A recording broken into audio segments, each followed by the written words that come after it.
हालात की इस संगीनी में अब तहरीक इंसाफ के पास क्या सिर्फ खत व खताबत का ही ऑप्शन बाकी बचा है या फिर अपोजिशन की तश्कील दिए गए ग्रैंड अलायंस से कुछ उम्मीद बाकी है। हमारे साथ मौजूद हैं फैसल चौधरी साहब, इमरान खान के वकील हैं, रहनुमा तहरीक इंसाफ। फैसल, बहुत बहुत शुक्रिया साथ देने का। पहले तो बता दीजिएगा कि ये खत पे खत क्यों लिखे जा रहे हैं। और again I ask you this, आप कहते हैं पब्लिक अवेयरनेस है, मगर आप मुखातिब चीफ अवामी स्टाफ से होते हैं, उधर से ना कोई दिलचस्पी है ना कोई रिस्पॉन्स आ रहा है, वाई?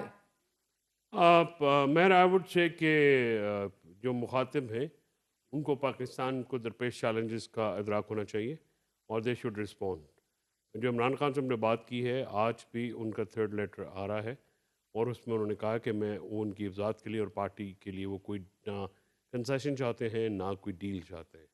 और वो जो भी बात कर रहे हैं वो पाकिस्तान की फ़ौज की जो कुर्बानियाँ हैं इस वक्त दहशत गर्दी के ख़िलाफ़, उसके उसके बावजूद जो कौम और फ़ौज की अहम इस्लाह आंगी की होनी बात चाहिए, करते हैं ना इस्लाह बार की बात बार, करें। मगर अब मगर बात यह है कि everybody has to see beyond its nose.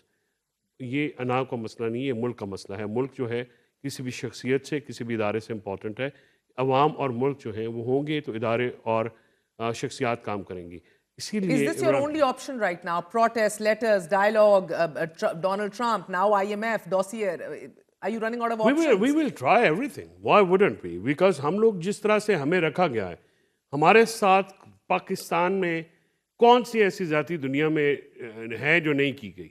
आप केपी और पंजाब के इलेक्शन से लेके 90 डेज में इलेक्शन होता है, कॉन्स्टिट्यूशन को रोंदा गया, हमारे पार्टी का सिंबल लिया गया, हमारे पार्लियामेंटेरियंस के साथ, उनकी फैमिलीज़ के साथ, हमारे वर्कर्स के साथ, हमारी लीडरशिप के साथ, उनकी फैमिलीज़ के, उनके घरों के साथ क्या किया गया है। उनके घर तबाह किए गए हैं, उनकी फैमिलीज को, बच्चों को थ्रेटन किया और गया यही है सारी बातें 26वीं तरमीम के reiterate कर बाद। रहे हैं इमरान खान या कुछ नया नहीं, हमने ये चीज़ों को ब्रेवली जो है वो हमारे वो कारकुनान ने उसको फेस किया है।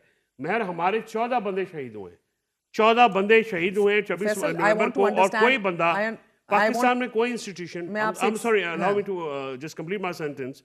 पाकिस्तान में कोई इंस्टीट्यूशन नहीं है जो इसको एड्रेस कर सके। पाकिस्तान में ह्यूमन राइट्स वायलेशन को अब एड्रेस करने आपका के लिए खत आईनी बेंच को दे दिया है ना? आईनी बेंच, आपको उधर से कोई आईनी मजबूत बेंच क्या करेगा क्या रद्द-ए-अमल नहीं का? करेगा। आईनी बेंच अगर इतना सेंसिटिव होता हाँ। तो अभी तक ये पिटीशन कहीं किसी जगह लग चुकी होती। देखिए, जब कल चीफ जस्टिस ने हमारे जो एलिगेशंस हैं उनको कंसिडर करते हुए, सीरियस का एलिगेशन को कंसिडर करते हुए आईनी बेंच की तरफ मामला भेजा और यूएसबी का भी जिक्र किया, और यूएसबी पे उन्होंने जो कहा कि हमने बड़ा बात मवाद की है, उसमें। जो हमने उसमें एविडेंस दिया है वो बड़ा सीरियस एविडेंस है। वो एविडेंस को आप ब्रश असाइड नहीं कर सकते। तो आप इस तरह 9th अप्रिशिएटेड है महीने कि उन्होंने आईनी बेंच की तरफ ये भेजा है, या आप लोगों को तो आईनी बेंच पे ही सिरे से नहीं, इख्तिलाफात है ना? बात यह कि सवाल है आईनी आपके। बेंच क्या करता है क्या नहीं करता है। आईनी बेंच को अभी तक अपनी यूटिलिटी और अपनी इफादियत साबित करनी है। पाकिस्तान के शहरियों के बुनियादी हकूक की तहफ़्फ़ुज़ में सुप्रीम कोर्ट और हाई कोर्ट नाकाम है। तो आप रिलीफ एक्सपेक्ट कर रहे हैं उधर से? एज ऑफ मुझे राइट नाउ नहीं वो भी पता नहीं कि एक्सपेक्ट कर रहे? मैं रिलीफ एक्सपेक्ट करता हूँ या नहीं करता हूँ। मैं समझता हूँ कि ये उनका एक बुनियादी फ़र्ज़ है कि पाकिस्तान के शहरियों की जान, माल, इज़्ज़त, आबरू की वो हिफाजत करें। क्योंकि अगर कोर्ट्स ये नहीं कर सकती तो फिर किसी भी जज को, किसी भी कोर्ट को रहने का हक नहीं है। देखिए, हम लोगों ने, जो अवाम है वो अपने टैक्सेस से इन जजेस का पेट इसलिए नहीं भरते हैं कि इनकी नौकरियां बचाएं। हमारे जो रियासत का हमारे साथ वादा है, जो कॉन्स्टिट्यूशन की सूरत मुझे में है। मुझे बताएं, इस सूरत हाल के अंदर इतनी एक सेंसिटिव सूरत हाल है कि अब आज राना सनाउल्लाह साहब कह रहे हैं कि 2 सुप्रीम कोर्ट के जजेस के ऊपर रेफरेंस भी बनाया जा सकता है, इनफ कंटेंट और मवाद मौजूद है जिसके ऊपर बनाया जा सकता है ये बात। अब आपके हसन अयूब साहब सहाफ़ी हैं, वो कह रहे हैं उससे पहले इस्लामाबाद हाई कोर्ट के जजेस के ऊपर ये रेफरेंस बनेगा। तो ऐसी सूरत हाल में अगर ये रेफरेंसेस पहले बनना शुरू हो गए, पहली अदलिया जो है उसके अंदर एक दरार जो है और एक तकसीम है वो बड़े वाज़े तौर पर खुल के सामने आ गई है, तो ये आप अपने रिलीफ की भी मुतमन्नी है बीच में जिधर वो अपने? देखिए, हमारे लिए अपने रिलीफ का इससे इम्पोर्टेंट जो है पाकिस्तान में डेमोक्रेसी का रिवाइवल है, कॉन्स्टिट्यूशन और रूल ऑफ लॉ की जो व्हाट अबाउट हुक्मरानी है। रेफरेंसेस? एक रेफरेंस करके आपको लेने के देने पड़ गए काजी फायज ईसा के खिलाफ, या ये वुड यू हुकूमत रेकमेंड के कि साथ कर रहे हैं, हुकूमत को रेफरेंस हुकूमत बनाना के चाहिए? 7-8 कर रही है तो करे बिस्मिल्लाह। फिर वो हुकूमत जाने, वकला जाने, अवाम जाने, पॉलिटिकल पार्टीज जाने। ये ऐसा मजाक है कि जो शख्स इस मुल्क में आइन और कानून के लिए जो जज खड़ा है, आपने उसकी डिग्रीज को चैलेंज कर दिया, आपने उसके घर वालों पर सर्विलेंस लगा दी, आपने उनके खत लिखने पे। सो आपको लगता है ये बड़ा खतरनाक साबित होगा? पहली बात तो ये है कि हमें ये फैसला करना है कि हम किसी बादशाह की राया हैं या हम एक आज़ाद मुल्क के शहरी हैं। क्या कायद आज़म और अल्लामा इकबाल का वादा हमारे साथ एक मुनाक के अंडर रहने का था या हमारे मुसलमानों के साथ फैसल, दूसरी तरफ हम एक सेकंड एक से जरा सा ब्रेक मारें, दूसरी तरफ जो है वो कायदे आजम के विजन के ऊपर गामजन होने की ही का दावा करती है ये हुकूमत। आप देखें कि मुईशत के अंदर एक स्टेबिलिटी आ रही है, आपके तैयब अर्दोगान इधर पहुंच रहे हैं, रिमिटेंसेस बढ़ गई हैं, आपकी कॉल फेल हो गई है, मैंने अभी डिटेल्स इसके ऊपर दिया सर। करंट अकाउंट आपका एक दफा डेफिसिट क्यों कम हुआ है? इंपोर्ट को आप कह रहे हैं कि वहां फिर 33% I agree with you, growth नहीं हो रही sir, but the point right now IMF की MD ने भी ट्वीट कर दी है कि फैसलाबाद में लूम का जो मौजूद है, लाहौर में अफरात-ए-ज़र कम हुई है सर, रिफॉर्म्स के ऊपर हम गामजन है, ये मैं नहीं कह रही, MD IMF भी खुश है, उसने भी ट्वीट किया, वो भी झूठ बोल रही है। आप मुझे बताइए, वो झूठ नहीं बोलती होंगी, मैं ये कह रहा हूं कि आप इसकी रीजंस देखें। आप स्टॉक मार्केट को लेके बहुत ज्यादा शॉक करते हैं कि जी स्टॉक मार्केट का वॉल्यूम क्या है? फखर कर रहे थे इस बात के ऊपर। मियां साहब, It's not reflective of the economy, sir. Yes, of course. I understand that. But if it is not reflective of economy, अगर ये पाकिस्तान की मईशत की सही अक्कासी नहीं कर रहा, तो ये हुकूमत झूठ बोल रही है। सर मुझे आपसे सवाल, फैक्ट्स एंड फिगर्स गलत हैं। इन्होंने अपने 20 बंदों के 20 कंपनीज के जिनको एस्टैब्लिशमेंट ओन करती है, अगर आपने जो वॉल्यूम है स्टॉक मार्केट का 2017-18 का वॉल्यूम है, उससे बढ़ के नहीं है। आप get over the stock market, I am not arguing with you over the stock market sir, मैं तो पहले ही कह दिया कि मुईशत की रिफ्लेक्टिव नहीं है, but the problem right now is कि मुस्तहकम मुईशत हो रही है। आप इसका तो जवाब नहीं दे रहे। रेमिटेंसेस की कॉल ऑफ की थी, क्या आप कहेंगे कि आपको देखिए रेमिटेंसेस का तो आपको फरवरी मार्च में पता चलेगा। अच्छा, अभी जो नंबर्स आ रहे हैं, देखिए रेमिटेंस के ऊपर हमने किसी की कनपटी पे गन पॉइंट तो नहीं रखा हुआ। अगर पाकिस्तान ओवरसीज पाकिस्तानी मुल्क में जमहूरियत देखना चाहते हैं, मुल्क में रूल ऑफ लॉ की बनानी चाहते हैं, मुल्क में आजाद अदलिया और आजाद मीडिया देखना चाहते हैं, they have to play their role. Right now अगर रेमिटेंसेस बढ़ रही हैं तो ये सोचें कि गैर मुल्की पाकिस्तानी ये नहीं देखना चाहते। कहाँ पे बढ़ रही हैं? मुझे ये बताइए कि अगर रेमिटेंसेस बढ़ रही हैं तो महर मुझे और आपको क्या फायदा है?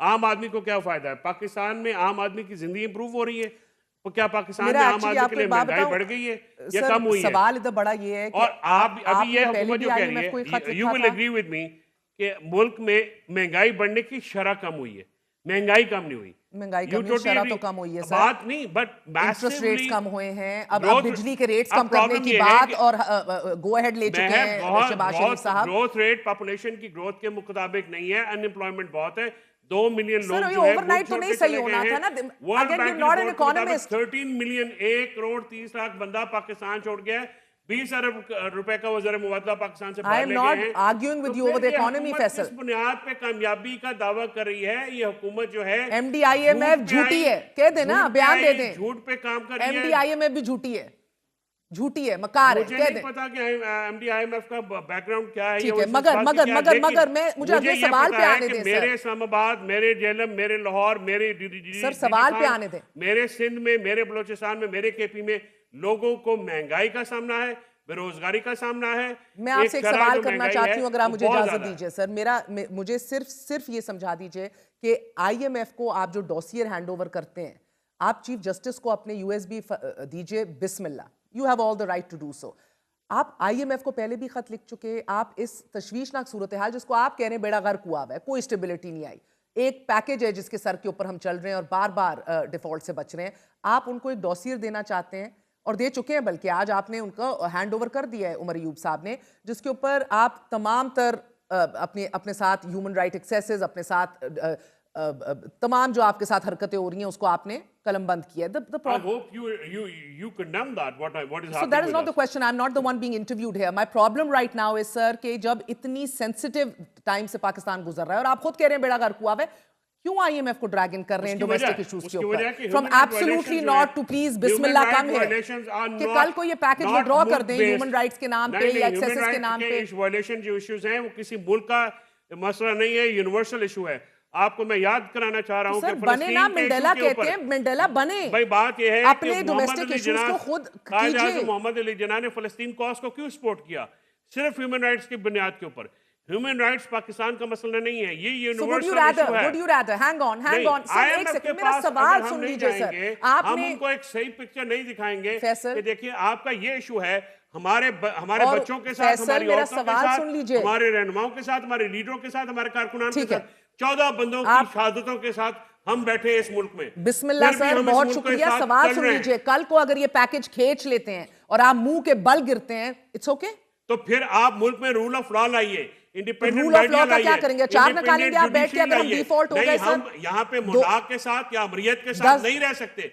पाकिस्तान का सर्वाइवल डेमोक्रेसी में है। So पाकिस्तान का खींच ले पैकेज। नहीं, पैकेज मुल्कता हो जाए पूरा That's system. not our issue. It's not your Our issue. issue is human right violations को एड्रेस कीजिए। IMF Rule package of is law not your बहाल issue. कीजिए। Economy is not Pakistan your में issue. जमहूरियत को रिवाइव कीजिए। हमारी आप ये default नहीं is कह not your सकते, issue. Do not play that card No, of मैं genuinely मुहब्बत जानना वतनी चाह का रही कार्ड। हूँ हमारे सर, साथ आपके जो हो रहा साथ है आपके दुनिया साथ में- गलत हो रहा है। मैं इस Thank बात you. को तस्लीम करती हूँ, गलत हो रहा है। Thank किसी you. को इस तरह दीवार से नहीं लगाना चाहिए। हर इलेक्शन के अंदर मुकम्मल रिप्रेजेंटेशन होनी चाहिए जिसके लिए अवाम ने वोट डाला है। एब्सोल्युटली सर, अदालतों को आजाद होना चाहिए, आपको फ्रीडम ऑफ स्पीच होनी चाहिए, हमारे लिए होनी चाहिए, और आपको राइट ऑफ एसोसिएशन और राइट ऑफ प्रोटेस्ट होना चाहिए 100%। क्यों नहीं है? मैं सिर्फ ये पूछ रही हूं सर, इसके एवज अगर ये पैकेज के ऊपर कंडीशन लग गई, ये खींच लिया गया, मजीद इंस्टेबिलिटी आई इकोनॉमिकली, दैट्स ओके।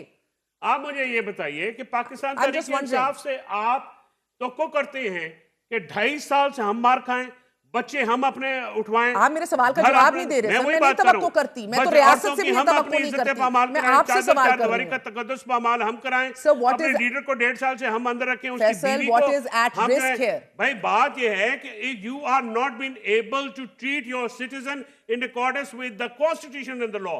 आपका हमारे साथ वादा है रियासत का, हम शहरी रियासत के आइन के मुताबिक ट्रीट होना चाहते हैं। रियासत को ठेस तो पहुंच जाए, रियासत it's जो okay. है अगर अपनी जिम्मेदारी पूरी नहीं करेगी तो फिर हम कहां पे जाएंगे?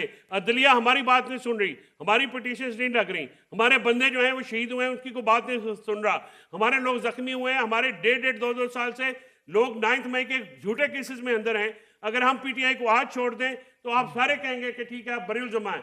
मैं ये कह रहा हूं कि जब आप हमारी आवाज नहीं सुनेंगे, मोहम्मद बिन कासिम इस मुल्क में क्यों, इस खित्ते में क्यों आया जब राजा दाहिर ने यहाँ पे बात नहीं सुनी? देखिए, आपको एड्रेस करने हैं, हम शहरी हैं, हमारा हक है, हमारे बुनियादी हकूक हैं। अगर उसका कोई इदारा, कोई शख्सियत, कोई पार्टी अगर तहफ़्फ़ुज़ नहीं कर सकती, सर, फिर हमारा राइट है कि हम बाहर भी बात कल को ये बात याद रखिएगा कि जब ऑपोजिशन पहले बाहर बात करती थी और मुलाकातें करती थी ना, इमरान खान कहते थे कि ये जाके डीलें करने की कोशिश करते हैं, ये हमारी हुकूमत उल्टाने की कोशिश करते हैं। तो ये नहीं हो सकता कि वो करें तो हराम और आप करें तो हलाल, और आप और ये नहीं हो सकता वो करें तो गद्दारी और आप करें तो ये सर्वाइवल है। ये जरा मुश्किल कॉन्सेप्ट है ना सर। अंदरूनी तौर के ऊपर स्वाबी में क्यों नहीं बड़ा मैदान सजा, क्यों अपने इख्तलाफात अंदर से खाए जा रहे हैं? मरवत के ऊपर सवाल है मसला है सर, ये इंटरनल मसला ही तो आपको ले डूब रहा है। मुझे ये बताइए कि आपको हमारे इंटरनल प्रॉब्लम्स का बहुत ज्यादा इशू है। मरवत के ऊपर आज बात की है इमरान खान साहब ने, और राना सनाउल्लाह की डिफरेंट अप्रोच नजर नहीं आती आपको। अपना पार्टी रुकनी तो एक की भी नहीं मुअत्तल हुई ना उनमें से। बात ये है कि मरवत की पार्टी रुकनी मुअत्तल करने के हवाले से इमरान खान ने आज कुछ कहा है सर? इन पार्टियों की सियासत खत्म हो गई है। इमरान खान ने कुछ कहा है मरवत साहब की रुकनीत मुअत्तल करने के हवाले से आज? देखिए, पार्टी का इंटरनल मामला है, गौहर खान आपको बताएंगे, सलमान राजा बता सकते हैं। पता ही नहीं होता सर गौहर खान साहब, तो माजरत के साथ मुझे एक बात बता दीजिए, IMF वफ्द का FBR से मिलना, ऑडिटर जनरल से मिलना, पब्लिक अकाउंट्स कमेटी से मिलना, सुप्रीम कोर्ट से मिलना, मैं समझने से कासिर हूं सर कि ये सारी मामूल की बातें हैं, येस और नो? ये मामूल की बातें क्यों नहीं हो रही है या मुझे बस पहले yes or no बताएं। रीजन बताइए। yes or no, I'm not here to be prosecuted. आपको मैं जवाब दूंगी yes or no? No. No. I will So barrister Gohar कैसे कह रहा है ये मामूल की बातें हैं सर? ये कौन से आप, ये कौन सी मामूल की बात? बैरिस्टर गौहर कह रहे हैं मामूल की बातें हैं सर। आप IMF का जो अलग ही तर्ज डेलीगेशन पे वो चढ़े है वो होते हैं जुडिशरी सर। पे चला गया है तो उसको हुकूमत ने इजाजत दी है। हुकूमत का काम नहीं था कि उसको मना करते। हुकूमत जो है अगर आप पैसे लेंगे, फ्रॉड करेंगे, को पार्टी से निकाला बैरिस्टर गौहर को नहीं पता। आप चीफ जस्टिस से मिलता है IMF वक्त तो कहते हैं मामूल की बात है। शाह महमूद कुरैशी जेल में बैठा हुआ कहते हैं मामूल की बात नहीं है। डेफिनेटली नहीं है। तो बैरिस्टर गौहर साहब क्या कर रहे हैं? नहीं, बैरिस्टर गौहर साहब का तो कॉन्डक्ट जो है वो खुद अपना जवाब दें ना, मेरी सिर्फ ये बात बताएं। नहीं तो हुकूमत ने IMF के डेलीगेशंस को एंगेज क्यों नहीं किया कि भाई हमारा इंटरनल मामला है, आप नहीं आए? ये हुकूमत की टेस्ट अप्रूवल से मिले हैं। फैसला कर लेना, आप कैसे बात कर रहे हैं? आपका चेयरमैन कह रहे हैं मामूल की बातें हैं, कोई मसला नहीं है, no problem at all he says.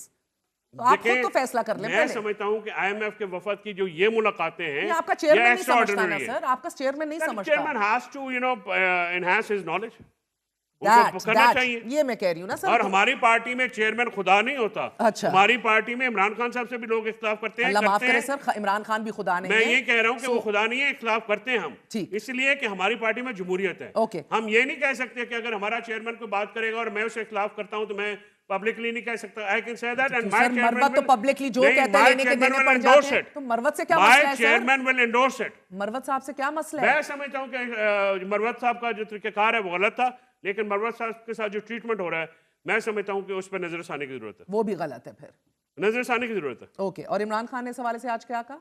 Imran Khan साहब ने जो भी कहा है वो पार्टी के जो उमर अयूब और शबरी फराज साहब को कहा है। मुझे इस सिलसिले में डायरेक्शन नहीं दी, अगर डायरेक्शन इमरान खान साहब ने कोई दी होती तो अभी तक मैं रिवील कर चुका हूं। ग्रैंड अलायंस की तश्कील का मकसद क्या है एग्जैक्टली? ग्रैंड अलायंस एक पॉलिटिकल वे फॉरवर्ड है।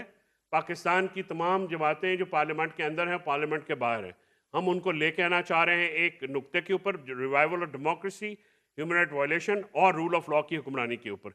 इन 3 पॉइंट्स के ऊपर हम उनसे बात कर रहे हैं, एंगेज करें। हमें बड़ा पॉजिटिव रिस्पॉन्स मिल रहा है।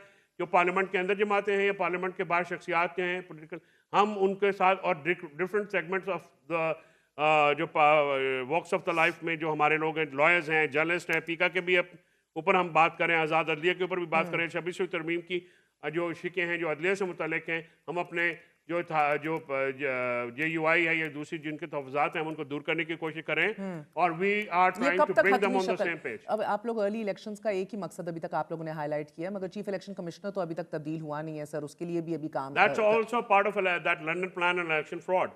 We always say that minority को majority के ऊपर impose करने में इस चीफ इलेक्शन कमिश्नर का बड़ा हाथ है, जो कि एक पपेट की तरह नहीं, अब एंगेज कर, अब कमिटियां बनाने की के लिए नामों का कह दिया है ना, या सादिक साहब ने वो कह रहे हैं कि नाम भेजिए कि इसके ऊपर भी आपको फैसला। पता है कि इसमें जो पहल की है PTI ने की है। जी जी, आपने खत लिखे हमने थे खत लिखे before hand. beforehand. We want independent election commissioner. हमारी कोई सर आप choice नहीं। इंडिपेंडेंट समझ के ही सुल्तान राजा साहब को लाए थे, आप लोगों को तो वैसे कुछ समझ ही नहीं थी मुझे लगता है अपने दौर में। मैं हर समझता हर हूं हर कि- फैसले पे लेने के देने पड़ गए, हर मौकफ के ऊपर यूटर्न लेना देखिए पड़ गया सर। हमने हमेशा ये कहा है, इमरान खान ने 2 बातें तस्लीम की है, एक थिन मेजोरिटी के साथ हुकूमत लेना और बाजवा का हाँ, वो extension गलती देना। थी। दोनों गलती हैं और इमरान खान साहब इसको एक्नॉलेज करते हैं। बाजा साहब की एक्सटेंशन भी गलती बिल्कुल थी गलती थी, और बिल्कुल सुल्तान गलती। राजा को लगाना भी गलती थी। सुल्तान राजा को कहे मैं गलतान था अच्छा, और उस वक्त हमने कहा भी था, लेकिन जो लोग वहाँ पे मौजूद थे जो फैसला और फरा गोगी को लगाम ना डालना भी गलती थी। देखिए फराग होगी कोई इतना इंपॉर्टेंट इशू नहीं है कि जिस पे बात की जाए। Wow sir, we are talking about money launderers के हवाले से खत पे खत लिखे जा रहे हैं, तो मगर मनी लॉन्ड्रेड तो सबसे ज्यादा जो सबसे बड़े एलिगेशंस हैं वो जरदारी और नवाज शरीफ के ओके, ऊपर है। एंड मुझे एक बात बताइएगा सर कि ग्रैंड अलायंस कब तक एक हतमी फैसले पर और एक हतमी मैं शेप में पहुंच जाएगा? देखिए हमारी गिव मी अ टाइमलाइन। देखिए टाइमलाइन आई विल रिस्ट्रेन, मैं नहीं दूंगा। उसकी वजह यह है कि महर जो हमारा जो मुख्तलिफ जमातें हैं उनके मुख्तलिफ नज़रिए, हम बेयर मिनिमम कंसेंसस पे आएंगे। इट मे टेक, हमारा शॉर्टेस्ट पॉसिबल टाइम है, रमज़ान से पहले आपको कोई मेजर डेवलपमेंट नजर आएगी। बहुत बहुत शुक्रिया। फैसल चौधरी हमारे साथ मौजूद है, आपने गुफ्तगू सुनी नाज़रीन।